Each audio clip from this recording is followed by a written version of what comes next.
well, in a lot of trouble, potentially. Listen, it sounds a bit niche, but Kieran is really good on, Kieran Gill's really good on refereeing stories and really good connections within that body.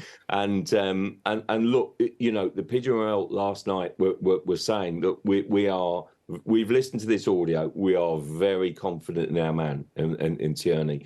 And Klopp has history with Tierney and was clearly wound up on the day. I mean, that celebration in front of the fourth official, even he admitted afterwards that that's just not acceptable that he let himself go. But it's now become the focus really about what was said or not said to Tierney. And I do think that Klopp, at the start of this season, the managers were told, your touchline behaviour is in the spotlight. We are going to come down hard on you. And that's going to be a real focus. Klopp's been in trouble before this season for touchline antics.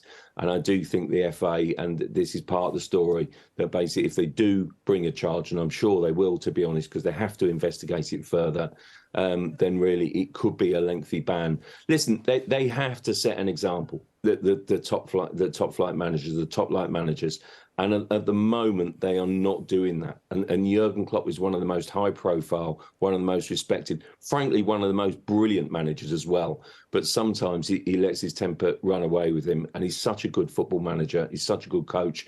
But he really needs to get that back into line, some of his behaviour towards officials. It's not acceptable. And Miguel, briefly, because we're running out of time, sadly, on the back page of the Times, it says on this story, Klopp facing lengthy ban. I mean, Sir Alex Ferguson once had a 5-match touchline ban. And I guess the FA under a lot of pressure to be seen to be protecting match officials, and they may use this as that opportunity.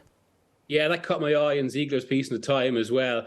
And there was another key mention about Klopp's previous behaviour and how that could come into bearing into any punishment.